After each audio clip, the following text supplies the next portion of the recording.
दान देती हूँ। ये है मेरे सभी भाग। मेरा पहला भाग,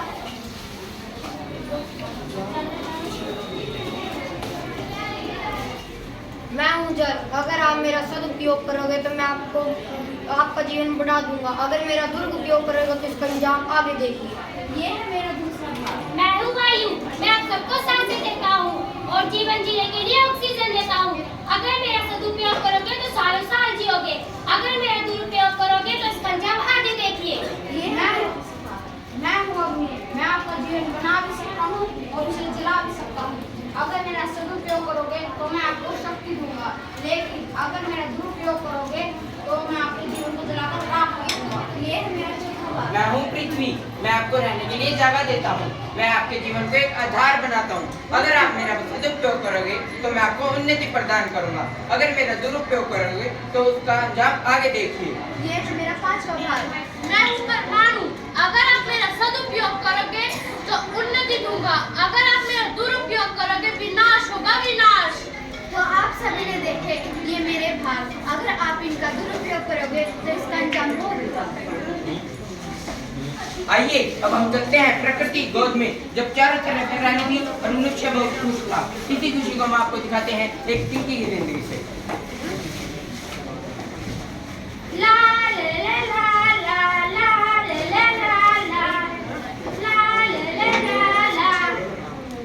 ला। अरे पिंकी बेटा, तुम यहाँ पे क्या कर रही हो? मैं तुम्हें कब से ढूंढ रही हूँ और तुम इन पेड़ों के साथ खेल रही हो। हाँ माँ, मुझे इन पेड़ों के साथ खेलना बहुत अच्छा लगता है। मुझे इनके साथ रहना बहुत अच्छा लगता है। माँ, मुझे अपने दोस्त जैसे लगते हैं। माँ, मेरी एक छोटी सी आशा है। मैं यूं इनके साथ हंसती रहूं, खेलती रहूं और गाती रहना चाहती हूँ। दिल है छोटा सा, छोटी सी आशा, मस्ती भरे मन की भोली सी आशा, चांद तारों को छूने की आशा, आसमानों में उड़ने की आशा। दिल है छोटा सा, छोटी सी आशा। तो आपने देखा कैसे पिंकी अपने जीवन में खुश थी और उसकी एक छोटी सी आशा थी कि वह इन पेड़ों के साथ खेले और आसमान में पंछी बढ़कर उड़े। आइए अब हम आपको अगले दृश्य में दिखाते हैं कैसे मनुष्य पेड़ों को काटते हैं और उसको शहरों में बेचते हैं।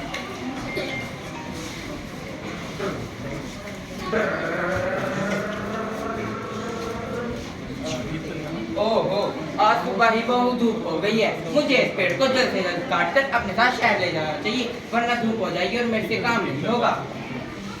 Cut cut cut. ओहो, बहुत ही ज्यादा धूप हो गई है। मुझसे अब ये पेड़ और नहीं कटेगा। मुझे इस पेड़ की छाया में थोड़ी देर विश्राम कर लेना चाहिए। जब शाम होगी इसे दोबारा काटने लग जाऊंगा और अपने साथ शहर ले जाऊंगा। तो आपने देखा किस प्रकार से आदमी पेड़ों को काटने आया और उसी पेड़ की छाया में विश्राम करने के लिए बैठ गया। लेकिन आया तो था पेड़ काटने, लेकिन इससे देखकर तो ऐसा लगता है जैसे खुद की ही जड़ें काट रहा हो। आइए अब हम आपको अगले दृश्य में दिखाते हैं कैसे मनुष्य पॉलिथीन का इस्तेमाल करते हैं, उसको जमीन पर गिरा देते हैं और उसका पूरा प्रभाव पशु पक्षी तथा मनुष्यों पर पड़ता है। चल घोड़ी चल, चल घोड़ी चल।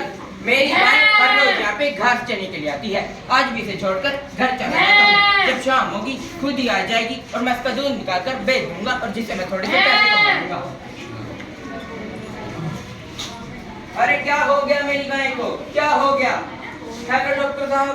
हाँ जी बोलिए। मेरी गाय को कुछ हो गया, जल्द से जल्द घर आ जाइए। मैं जल्दी आता हूँ।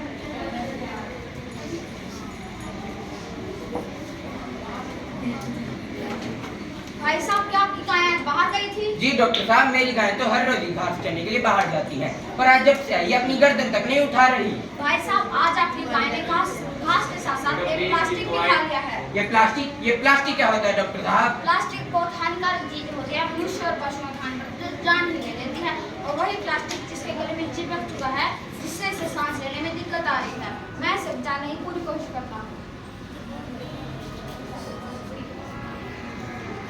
सॉरी, मैं आपकी गाय को नहीं बचा पाया। हाय, मैं लुट गया, मैं बर्बाद हो गया। इस गाय के दूध को ही तो बेचकर मैं अपने बच्चे को गुजारा करता था।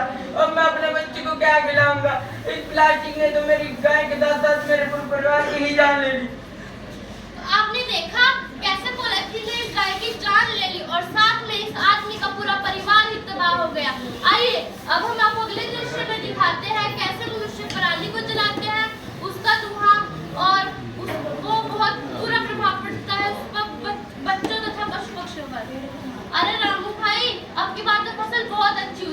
हाँ भाई शामू, आपकी बात तो फसल बहुत ही अच्छी हुई है।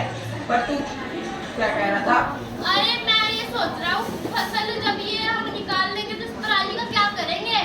अरे क्या करना है, जला देंगे और क्या करेंगे। अरे सरकार ने मना किया है पराली नहीं जलानी है। मैं नहीं मानता सरकार की, मैं तो जलाऊंगा इसे। मैं तो पराली को बाहर ले जाऊंगा, इसका चारा बनवाऊंगा। मेरे पास इतना वक्त नहीं है कि मैं इसका चारा बनवाऊं। मैं तो इसे जला रहा हूँ अभी अभी के अभी। अरे बहन कितना धुआं हो गया, मुझे तो लगता है रामू ने अपनी पराली जला दी है। हाँ बहन हाँ, मुझे तो सांस लेने में दिक्कत हो रही है। मैं तो सांस भी नहीं ले पा रही हूँ। अरे मुझे तो कुछ दिख ही नहीं रहा, लगता है हम जल्दी मर जाएंगे। आपने देखा पराली के धुएं ने इन सभी मनुष्यों की जान ले ली, धीरे धीरे ये पशु पक्षियों की भी जान ले लेगा। आइए अब हम आपको अगले दृश्य में दिखाते हैं कैसे मनुष्य ने प्रकृति के साथ छेड़खानी की, फिर प्रकृति ने विकराल रूप धारण करके इन सबको बहाकर ही ले गई।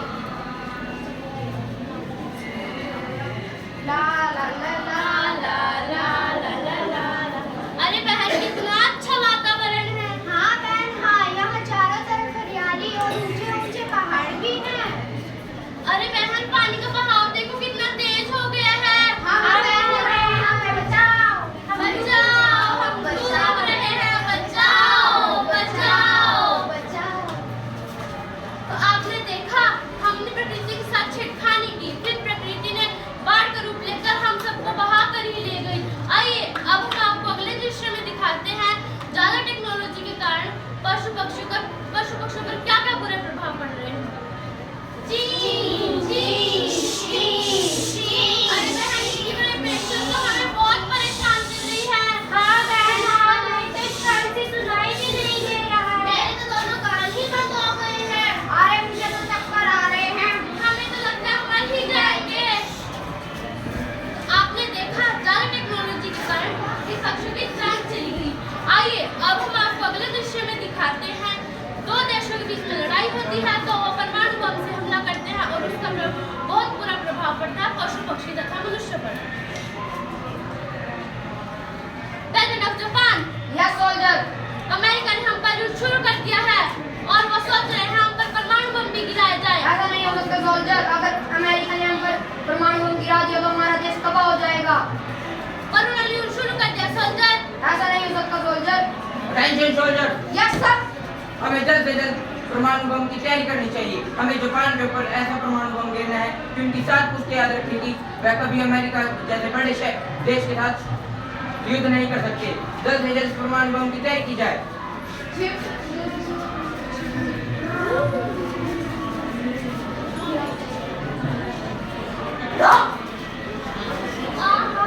अरे ये क्या हो गया मेरे देश को, इस परमाणु बम ने तो मेरे देश की जान ही ले ली।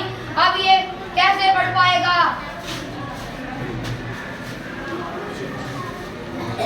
तो आपने देखा कैसे परमाणु बम के गिरने से पशु पक्षी तथा मनुष्य की जान चली गई और आगे ये अगर यहाँ पर कोई भी पैदा होगा तो उसको बहुत बहुत बुरी बीमारियां होंगी।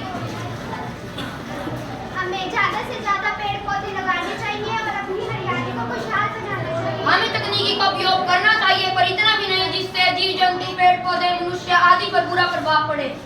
जन जन का संदेश पहुंचाना है, पर्यावरण को बचाना है। पटाखे नहीं जलाने और खुशहाल त्योहार मनाएं। जो ना ज्यादा जल के लिए वो ना बचेगा कल के लिए। 100 घरों की एक दवाई, घर को रखो साफ सफाई। धन्यवाद। धन्यवाद।